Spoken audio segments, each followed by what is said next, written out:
So elevator problem, the force applied on the surface of the elevator on the block. भाई this is the surface of the elevator, this is the surface of the block, दोनों आपस में contact में है. ये contact force किधर होता है भाई? कांटेक्ट फोर्स किधर होना चाहिए? Contact force perpendicular towards the body itself. तो मैं यहाँ पे एक परपेंडिकुलर ले लूंगा इससे. क्या इस फोर्स का कुछ नाम है क्या? कोई पर्टिकुलर नेम, जैसे टेंशन या कुछ और कुछ है? Normal reaction. That's it. तो नॉर्मल रिएक्शन की वैल्यू क्या है? That has to be find out. Okay. क्या इस ब्लॉक पे और भी कोई फोर्स लग रहा है क्या? ब्लॉक पे जिसका मास सेम है. मैं आपसे पूछ रहा हूँ कि इस ब्लॉक पे आपने एक फोर्स दिखाया है और वह है नॉर्मल रिएक्शन. क्या इस पे लगने वाला और भी कोई फोर्स है आपकी नजर में? क्योंकि अगर एक भी फोर्स मिस हो जाएगा तो प्रॉब्लम रॉन्ग हो जाएगा.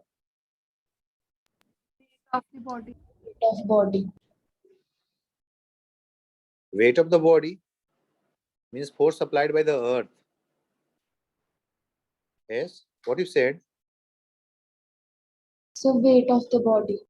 Weight of the body. Yes, weight of the body means there is one another force. हम उसको बोलते हैं weight of the body. चूंकि अर्थ सरफेस पे है तो अर्थ इस पे फोर्स लगाएगा this way, vertically downward. कितना फोर्स लगा रहे हैं भाई?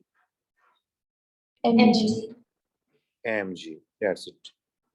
स्मॉल m जो ब्लॉक का है और g weight of the body इसलिए क्योंकि ये सारा जो इवेंट हो रहा है, जो एलिवेटर है, अर्थ के सरफेस पे है. अगर मून के सरफेस पे होता तो मून की वजह से जी लग जाते. मार्स के सरफेस पे होता तो मार्स का लगता. लेकिन हम अर्थ की बात कर रहे हैं तो अर्थ की बात हो रहा है यहाँ पे सारा. तो क्या इस ब्लॉक पे और भी कोई फोर्स है क्या? आपकी नजर में कुछ दिख रहा है क्या? और भी कोई फोर्स लग रहा है क्या इसमें? Frictional force. Okay, frictional force की बात करेंगे. अगर सरफेस फ्रिक्शन में होगा, अगर फ्रिक्शनल सरफेस होंगे तो फ्रिक्शनल फोर्स की बात कर सकते हैं. और फ्रिक्शनल फोर्स भी हो सकता है, नो डाउट अबाउट इट. ठीक है. जब हम इसको ऐसे ड्रैग करने की कोशिश करेंगे और इसमें ये बिल्कुल रेस्ट में रहेगा या मोशन भी होगा तब भी फोर्स ऑफ फ्रिक्शन होगा. लेकिन अगर कोई बॉडी जेंटली प्लेस किया हुआ है, रखा हुआ है, तो फोर्स ऑफ फ्रिक्शन नहीं होगा. जैसे कि कोई टेबल आपके रूम में, जिस टेबल पे आप स्टडी कर रहे हो, और उस टेबल पर से आप अपने हैंड को या अपने कॉन्टैक्ट को आप हटा दो, मतलब उसको कहीं पे पुल या पुश नहीं करो, then what is the force of friction acting on the table, or what is the force of friction acting on a body? Like your laptop is placed on the table, so what is the force? वो तो frictional surface पे है, table है, table clothes होंगे, कपड़े होंगे और अच्छे खासे फ्रिक्शन होता है. लेकिन फिर भी फोर्स ऑफ फ्रिक्शन की वैल्यू 0 होता है. कब? when the body have no tendency to move, या कोई इसको कोशिश नहीं करा रहा है कि भाई तुम इधर की तरफ जाओ. अब इधर जाने की कोशिश कराएगा कोई तो इधर की तरफ फोर्स ऑफ फ्रिक्शन लगेंगे. लेकिन इफ द बॉडी, अगर कोई बॉडी सिंपली अगर रखा हुआ है, it is just kept at the rest on the horizontal surface, the force of friction is 0. Mind it, है ना? when the body is kept on the rough surface, rough horizontal surface, the force of friction is 0. Okay? Yes, sir. So no force of friction. You can, तो कोई force of friction नहीं है. Then what will you से? अगर आप FBD of, आप चाहो तो इस एलिवेटर की वजह से अगर आपको प्रॉब्लम हो रहा है तो एलिवेटर को आप हटा सकते हो और FBD of body B M लिख सकते हैं, है ना? So we can ask for the FBD, free body diagram, just like the X-ray of body, है ना? तो हमने इस एक्सरे के जैसा इस बॉडी को ले लिया. वही बॉडी, ये बताओ तुम पे क्या क्या फोर्स लग रहा है. हमें एलिवेटर की वजह से थोड़ी सी सोचने में प्रॉब्लम हो रही है, तो मैंने तो आप पे लगने वाला फोर्सेस अलग से मैं देख लेता हूँ. तो देखो, मैं इसके अलग से फोर्सेस देख रहा हूँ. एक फोर्स यहाँ पे आ गया, नॉर्मल रिएक्शन. दूसरा फोर्स mg आ गया यहाँ पर, डाउनवर्ड. और एक फिर देखा है, एक्चुअली न्यूटन्स, मैंने पहले भी कहा था, Newton's laws of motion is valid from the inertial frame of reference. Newton's laws of motion कहाँ से वैलिड होता है? इनर्शियल फ्रेम ऑफ रेफरेंस से वैलिड होता है. It is not valid from non inertial frame, है ना? हमारे पास दो तरह के फ्रेम होते हैं. एक होता है इनर्शियल फ्रेम, अनएक्सलेटेड फ्रेम, एक होता है एक्सलेटेड फ्रेम। यहाँ पे लिखा हुआ है Newton's laws of motion is valid from inertial frame of reference only. सिर्फ इनर्शियल फ्रेम ऑफ रेफरेंस से वैलिड होता है, और नॉन इनर्शियल फ्रेम से भी वैलिड हम कराते हैं, लेकिन एक टेक्निक लगाते हैं, कुछ इसको स्पेशल ट्रीटमेंट देते हैं ना, तब जाकर के होता है। लेकिन उस स्पेशल ट्रीटमेंट क्या देते हैं ना, इसके बारे में हम बाद में बात करेंगे। That is called application of pseudo force, that is called application of pseudo force. तो हम इसके बारे में बात करेंगे। तो इनर्शियल फ्रेम का मतलब क्या हो गया, एक ऐसा फ्रेम, मतलब एक ऐसा ऑब्जर्वर जो अनएक्सलेटेड हो, है ना, एक्सलेटेड नहीं हो। तो देखो, इस ब्लॉक को देखने के लिए आपके पास दो तरह के ऑब्जर्वर की पॉसिबिलिटी है। अगर कोई ऑब्जर्वर इस लिफ्ट पे ही बैठा हो, यहीं पे बैठा हो, तो यहाँ से भी इसको ऑब्जर्व कर सकता है। लेकिन लिफ्ट एक्सलेटेड होगा ना, तो हम बोलेंगे कि भाई ये ऑब्जर्वर क्या है, एक्सलेटेड है। तो यहाँ से Newton's laws of motion valid नहीं है। तो फिर कहाँ से वैलिड होगा, तो भाई उस ग्राउंड फ्लोर पे जो बैठा होगा ना, वहां से, या फिर वैसे वो ऑब्जर्वर जो कांस्टेंट वेलोसिटी के साथ कहीं मूव कर रहा होगा, उसके रेस्पेक्ट में कर सकते हैं। तो ये हमारे पास एक ऑब्जर्वर है भाई, हमने एक ऑब्जर्वर बनाया जो, सपोज ये हमारे एक ग्राउंड फ्लोर है, अच्छा, और यहाँ पे बैठ करके ये जो ऑब्जर्वर है, ये यहाँ पे बैठा हुआ है, और यहाँ से इसको ये ऑब्जर्व कर रहा है कि देखो ये क्या हो रहा है यहाँ पे, ये ऑब्जर्वर। तो इस ऑब्जर्वर को क्या बोलना है, इनर्शियल फ्रेम। इस ऑब्जर्वर को क्या बोलना है भाई, इनर्शियल फ्रेम।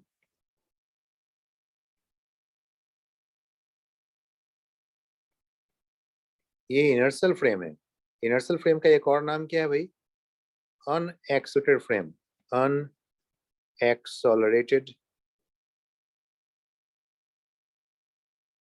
फ्रेम। और इस ऑब्जर्वर का क्या नाम होगा, जो एलिवेटर के साथ, जो एलिवेटर पे है बैठा हुआ भाई, इसकी नाम क्या है, एक ऐसा ऑब्जर्वर है, इसे बोलते हैं नॉन इनर्शियल फ्रेम। क्या बोलेंगे इसको, non inertial frame. Non inertial frame को आप एक और नाम से बोल सकते हो, नॉन इनर्शियल फ्रेम का एक और नाम है, क्या नाम है भाई इसका, एक्सलेटेड फ्रेम। बिल्कुल, it is also known as the accelerated frame. So Newton's law of motion is valid from accelerated frame. Newton's law of motion is valid for, यहाँ पे नोट कर सकते हैं, NLM, Newton laws of motion, जो F net equal to mass into action होगा ना, उसे बोलेंगे। तो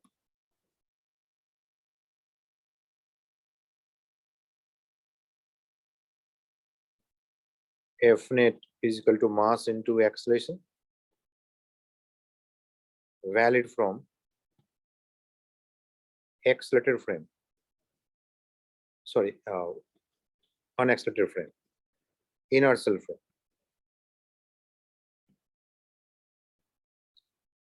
तो इनर्शियल फ्रेम क्या देख रहा है, इनर्शियल फ्रेम देख रहा है, जो यहाँ से बैठ के जो देख रहा है ना, वो देख रहा है, इसको ऑब्जर्व कर रहा है कि ये जो ब्लॉक है ना, ये भी लिफ्ट के साथ आगे चलते जा रहा है, एक्सलेटेड होते जा रहा है। मतलब यहाँ से जो इनर्शियल फ्रेम आएगा, ऐसे, मैं फिर से यहाँ पे इनर्शियल फ्रेम को इस एवडी के लिए भी फॉर्म कर देता हूँ यहाँ पे, है ना। ये क्या देख रहा है, it is accelerated upward, it is accelerated upward. सही बात है भाई, लिफ्ट इसको लेकर के आगे बढ़ते जा रहा है, कहीं पे एक्सलेट होते जा रहा है। Not clear. So now it can be, अब फोर्स, अब हम लॉज अप्लाई कर सकते हैं, इसके रिस्पेक्ट में अप्लाई कर सकते हैं। ये हमारा इनर्शियल फ्रेम है, और यहाँ से हम लॉज को अप्लाई कर सकते हैं। लॉज क्या कहता है भाई, F net is equal to mass into acceleration. F net मतलब vector sum of all the forces, यानी कि प्रॉपर साइन लेना पड़ेगा, जिधर एक्सेशन है उधर पॉजिटिव साइन ले लो, ये पॉजिटिव हो गया और ये नेगेटिव हो गया। तो हो सकता है यहाँ पे क्या लिख सकते हैं, यहाँ पे we can write here N minus M G is equal to M A. नहीं लिख सकते, जिधर एक्सेशन उधर क्या करेंगे, प्लस साइन, तो ये प्लस में आ जाएगा, अपोजिट साइन क्या हो गया, नेगेटिव। यहाँ पे N minus M G is equal to M A. So what is n? n की वैल्यू क्या आ गया भाई? m a plus g, ये हो गया. So simple. This is the force applied by the surface of the elevator on the block. यही है, ज्यादा फोर्स अप्लाई कर रहा है. जब एक्सेलरेशन, यहां से बोल सकते हैं अगर एक्सेलरेशन अपवर्ड होगा ना तो ज्यादा फोर्स अप्लाइड होगा.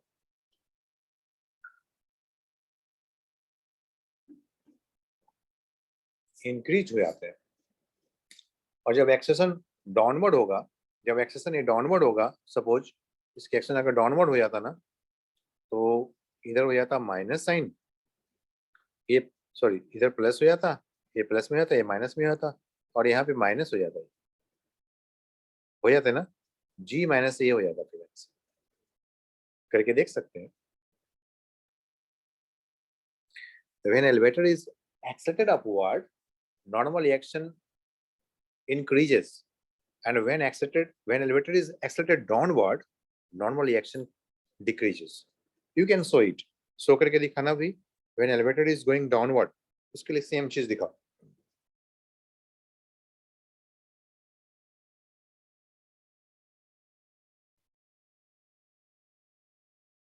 Is it okay? Any doubt? No, sir. Okay. So next, अगर मैं यहाँ पे एक केस बना दूं, is the case 1A, and for case B,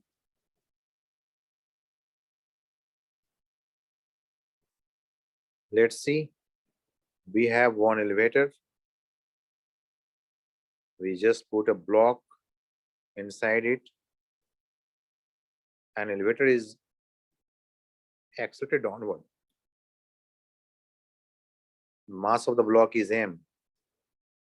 Okay, get the answer. Do it.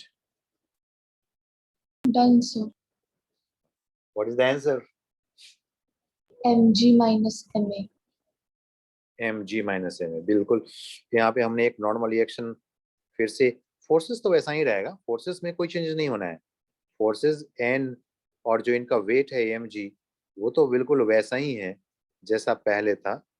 बस हमने क्या कर दिया, downward is this time positive, so this is positive and this is negative. We can apply F net is equal to mass into acceleration. और अब यहाँ पे बोलने की जरूरत नहीं है ऑब्वियसली कि हमारा जो सरफेस है, हमारा जो एक्सेलरेशन है, ऑब्जर्वर कहाँ पे है भाई? तो observer is on the ground. Observer is on the ground. हाँ नहीं, इसकी एक्सेलरेशन क्या है भाई? 0 है ग्राउंड के रेस्पेक्ट. ये हमारा ऑब्जर्वर है. इस ऑब्जर्वर को क्या बोलते हैं भाई? Inertial frame. It is the inertial frame. Inertial frame का मतलब क्या होता है? अनएक्सेलरेटेड. और इनर्शियल फ्रेम अब अपने तरीके से यहाँ पे लॉ लगा रहा है, F net is equal to mass into acceleration करेगा. F net is equal to mass into acceleration.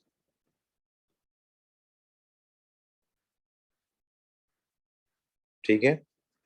अब एफ नेट की वैल्यू देखना क्या आएगा. वेक्टर सम जो पॉजिटिव है उसे आपने पॉजिटिव लिख दिया पहले. एम जी उसका नेगेटिव में एन आ रहा है तो माइनस एन कर दिया आपने, is equal to mass into acceleration.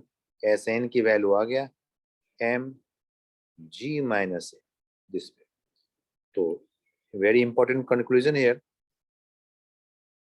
आगे चल करके अब हमें इतने लिखने की जरूरत नहीं पड़ेगी, डायरेक्टली आप कर सकते हो.